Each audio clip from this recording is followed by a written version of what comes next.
대종사 명사 법계 품서식이 팔공총림 동화사에서 봉행됐습니다.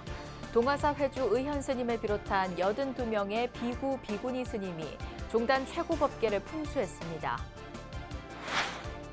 정청래 더불어민주당 의원의 망언으로 문화재구역 입장료 논란이 다시 수면 위로 떠올랐습니다.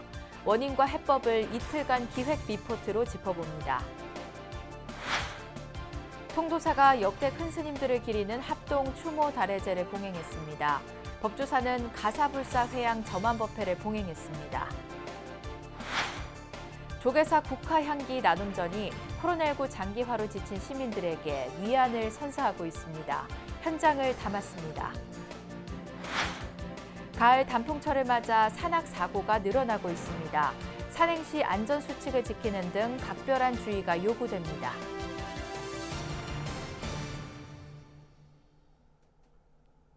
여러분 안녕하십니까? 10월 22일 금요일 BBS 뉴스입니다.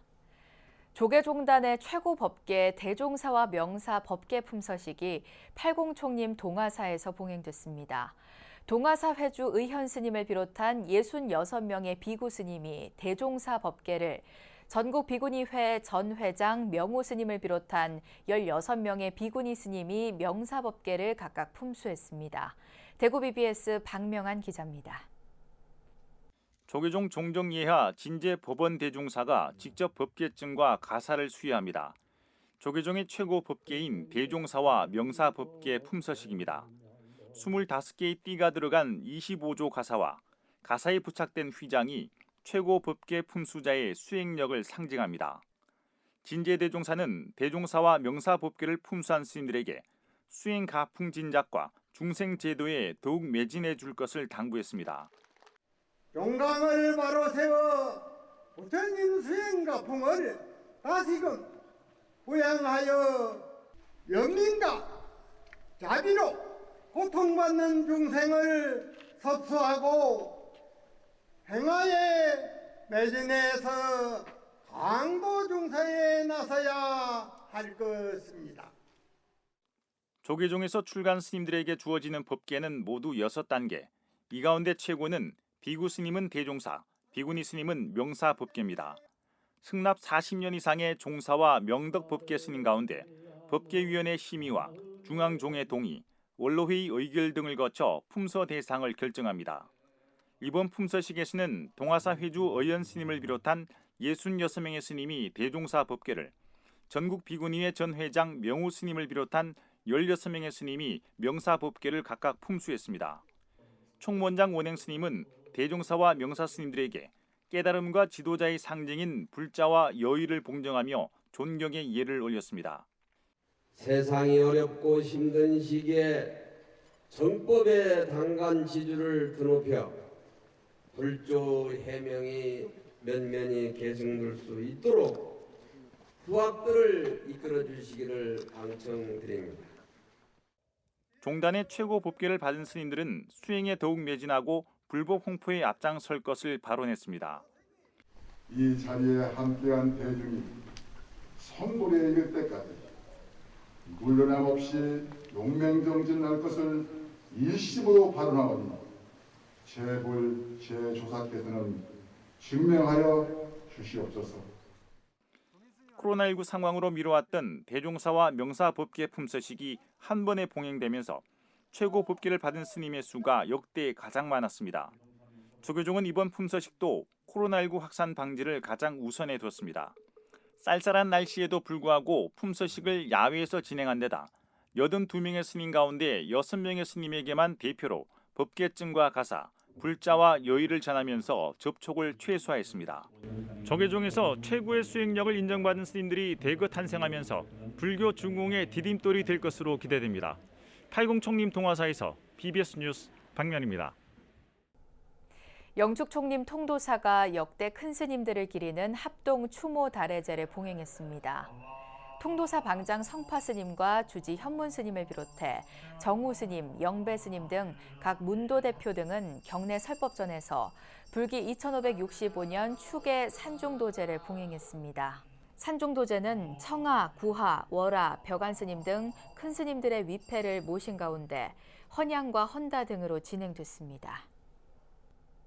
조계종 제5교구 본사 법주사가 국보 55호 팔상전에서 가사불사 회양 점안법회를 봉행했습니다. 법주사 주지 정도스님과 가사원 도편수 무상스님 등은 함주스님을 비롯한 대덕스님들의 증명으로 점안의식을 진행했습니다. 가사원 도편수 무상스님은 1500년 만에 처음 있는 팔상전 부처님 가사불사를 통해 무량功德을 쌓는 계기가 되길 바란다고 설했습니다. 정도스님은 팔상전 가사불사가 회양하기까지 이끌어주신 무상스님과 이번 행사에 동참해준 불자들에게 감사드린다고 말했습니다. 오늘 팔상전의 부처님 가사를 입혀드리고 스님들에게 가사 공양을 해주시는 모든 신도님께 감사의 말씀을 드리고 정청래 더불어민주당 의원의 국정감사 망언이 파장을 일으키면서 문화재구역 입장료를 둘러싼 그릇된 인식의 전환과 정책 대안의 필요성이 다시 수면 위로 떠올랐습니다. BBS 뉴스는 오늘과 내일 이틀에 걸쳐 현 제도의 문제점과 해외 사례를 중심으로 반복되는 문화재구역 입장료 논란의 원인과 해법을 짚어봅니다. 홍진호 기자입니다. 매표소에서 표 끊고 통행세 내고 들어가요. 그 절에 안 들어가더라도 내야 돼요. 봉이 김선달도 아니고요. 정청래 의원은 해인사와 내장사가 절박 3.5km와 2.5km에 각각 매표소가 있다며 이를 통행세를 받는 봉이 김선달이라고 비하했는데요. 과연 사실일까요? 교계 안팎에서는 정 의원의 발언을 문화재를 점이 아니라 면 단위로 보는 문화재 구역에 대한 인식 결여에서 나왔다고 지적합니다. 무엇보다 매표소와 진입로는 해인사 경내지로 이곳을 제외하고도 해인사 소유의 땅은 가야산 국립공원 전체 면적의 37.5%를 차지합니다. 내장사 또한 내장산 국립공원의 26.2%가 사찰 토지이며 오히려 사찰이 국립공원 내 토지에 대한 별도의 보상을 받지 못한 것은 물론 활용조차 할 수 없습니다. 불교계 입장에서는 굉장히 억울하죠. 이게 1000만 평이 해인사는 1000만 평이 해인사 땅이거든요. 그런데 그냥 명승지로 지적되면서 그거에 대한 행위를 아무것도 할 수 없고. 사찰에 가는데 왜 돈을 내느냐고 하지만 해인사는 국립공원 제도가 생기기 전인 1962년부터 문화재보호법에 의해 관람료를 징수해왔습니다. 그러다 1967년 국립공원 제도가 도입된 후 정부가 먼저 제안해 불교계의 매표소를 국립공원 입장료 매표소로 함께 이용한 겁니다. 애초에는 국립공원 관람료가 없었습니다. 그리고 이제 문화재 관람료라고 하는 거를 받았어요, 불교계에서. 그런데 이제 국립공원 관람료가 들어왔어요. 그래가지고 문화재 관람료를 받는 그 지점에 거기 이제 애초에 매표소가 있으니까 환경부에서 야, 우리가 대신 받아줄게. 이후 지난 2007년 정부가 국립공원 입장료 제도를 폐지하면서 불교계는 문화재구역 입장료 매표소를 다시 설정하는 고육지책을 감수해야만 했습니다.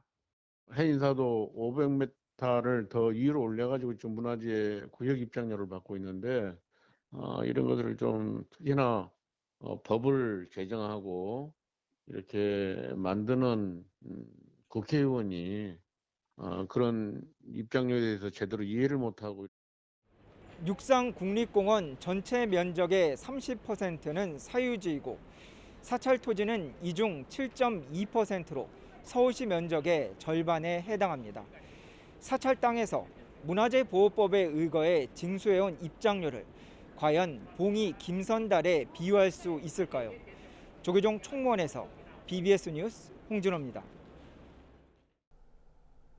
조계종 종정과 해인 총림 방장을 지낸 고암당 상원 대종사 열반 33주기 추모달의제가 해인사 용탑선원에서 봉행됐습니다. 1917년 해인사 재산선사를 은사로 출가한 상원 스님은 해인사 퇴설당 선원과 직지사 천불선원, 내원암 천성선원, 용탑선원 등에서 수선 안거했습니다.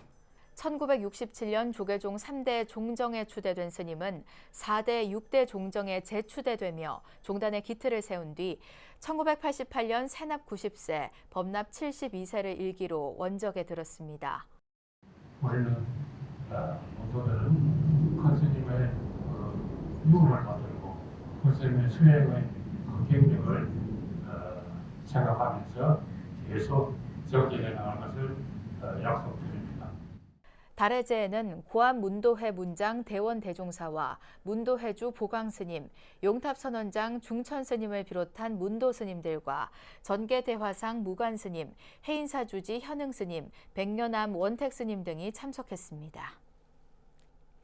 용성대종사 독립운동 정신을 간직한 서울 종로 대각사가 아미타제일을 맞아 조실 불심 도문스님 초청 법회를 봉행했습니다. 법회에서 독립운동가 용성 스님의 손상좌이자 조계종 명예 원로의원인 불심 도문 스님은 일제강점기 용성 스님이 창건하고 주석했던 대각사의 역사적 의미를 돌아보면서 스님의 유훈을 실천하는 데 불자들이 적극 나서야 한다고 강조했습니다.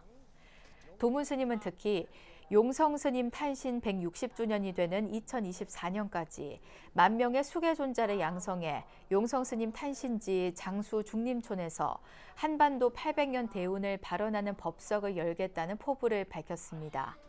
이 세상에서 존경, 존중을 받을 수 있는 그런 위대한 사람들에게 존자의 호를 들여가지고 1만 존자들이 모여서 대한민국 800년 대우를 받아라.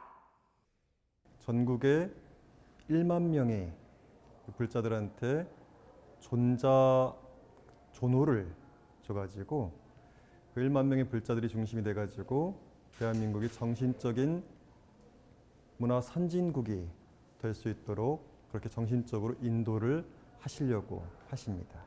불심 도문 스님 초청 아미타제일 법회는 11월 4일 저녁 7시 30분 BBS TV를 통해 방송됩니다. 가을의 멋과 정취를 한껏 품은 국화향기가 서울 도심 사찰을 물들였습니다. 조계사 국화향기 나눔전이 코로나19 장기화로 지친 시민들에게 위안을 선사하고 있는데요. 정영석 기자가 현장을 찾았습니다. 서울 조계사의 가을꽃 국화가 화사한 얼굴을 내밀었습니다. 올해로 11번째 맞이한 국화 향기 나눔전. 노란 국화로 단장한 부처님, 형형색색의 국화 날개를 활짝 펼친 공작이 눈길을 사로잡습니다. 실제 크기만한 대형 공룡들은 아이들에게 큰 인기입니다. 꽃구경하니까 너무 좋아요. 깨달음을 얻은 부처님과 열반에 든 부처님도 국화꽃잎에 둘러싸였습니다. 사찰 전각들과 한데 어우러져 멋스러움을 더합니다. 꽃을 보니까 마음이 밝아지고 또 서울 시내 이런 데 있다는 게 너무 좋죠. 조계사를 찾은 외국인들도 국화 앞에서 기념사진을 찍으며 한 장의 추억을 남겨봅니다. They're beautiful, probably some of the most beautiful flowers I've ever seen. 모두가 바라는 코로나19 극복을 위한 염원도 함께 담아내고 있습니다. 국화꽃 사이로 불어오는 신선한 가을바람을 맞으며 지친 신심을 잠시나마 내려놓습니다. 지금 돌아가셨지만 이렇게 와서 보니까 엄마도 생각나고 그때 그 분위기도 생각나고 근데 코로나에 어디는 못 가지만 이 정도로 꽃 구경할 수 있다는 거에 감사드리고 그러고 있습니다. 조계사 국화향기 나눔전은 도량을 찾는 모든 이들에게 가을의 정취를 전하고 마음에 큰 위안을 주는 도심 문화 축제로 자리 잡고 있습니다. BBS 뉴스 정윤석입니다. 음악을 통해 치유와 희망의 메시지를 전하고 생명 나눔의 소중한 의미도 되새기는 자리가 마련됐습니다. 불교계 장기기증 운동단체 생명나눔 실천본부는 남양주 불암사에서 남양주 불교 사암연합회와 함께 내일은 생명나눔을 주제로 제13회 생명나눔 산사음악회를 비대면 무관중 방식으로 개최했습니다. 음악회는 마하무용단 패션쇼와 동국대 교육대학원 무용교육 전공팀 공연을 시작으로 가수 주건기, 강혜연, 윤태화, 황우림, 배아현 등의 흥겨운 노래 선물이 이어졌고 불암사 국화축제, 장기기증 캠페인도 진행됐습니다. 생명나눔 실천본부 이사장 일면 스님은 학인 스님과 일반 학생 등 20명에게 1,580만 원의 장학금을 수여했고 중증 아토피 피부염을 앓는 환우들을 위한 치료비 300만 원도 전달했습니다. 생명나눔 산사음악회는 내일 오후 2시 BBS 불교방송 라디오와 유튜브를 통해 녹화 방송될 예정입니다. 수도권의 비구니 수행포교도량 용인 문수산 법륜사가 코로나19 상황 속에서 사회 안전과 질서 유지에 힘쓰고 있는 경찰들에게 자비의 선물을 전달했습니다. 용인 문수산 법륜사는 용인 동부경찰서를 찾아 370인분의 간식 도시락과 과일을 보시하고 노고를 격려했습니다. 경찰의 날 맞이해서 코로나19로 고생도 많이 하시고 또 저희들 정성을 다해서 앞으로도 우리 용인 시민은 물론이고 모든 시민들이 안전하게 할 수 있도록 해달라는 마음에서 준비했습니다. 용인 문수산 법륜사 주지 현암 스님은 다음 주에는 코로나19 방역과 예방에 최선을 다하고 있는 용인 지역 보건소에 간식 도시락 700인분을 전달할 예정입니다. 깊어진 가을 단풍의 정취를 만끽하기 위해 산을 찾는 분들이 많은 때인데요. 실족이나 추락 같은 산악사고도 함께 증가하고 있어 산에 갈 때 한결 충분한 준비와 주의가 필요합니다. 박성영 기자가 보도합니다. 행정안전부가 밝힌 최근 5년간 등산 사고는 3만 4천여 건, 사망 600여 명 등 모두 2만 5천여 명의 인명피해가 발생했습니다. 월별로 보면 본격적인 단풍철인 10월에 가장 많은 12.9%가 발생했고 인명피해도 역시 가장 많았습니다. 실제로 지난해 10월 전국 국립공원을 다녀간 탐방객은 평소보다 2배가량 더 많은 410만 명이었습니다. 단풍절 등산 사고 3건 가운데 1건은 발을 헛디디거나 미끄러진 실족이나 추락이었고 사고 장소도 주거지에서 가까운 야산이 가장 많았습니다.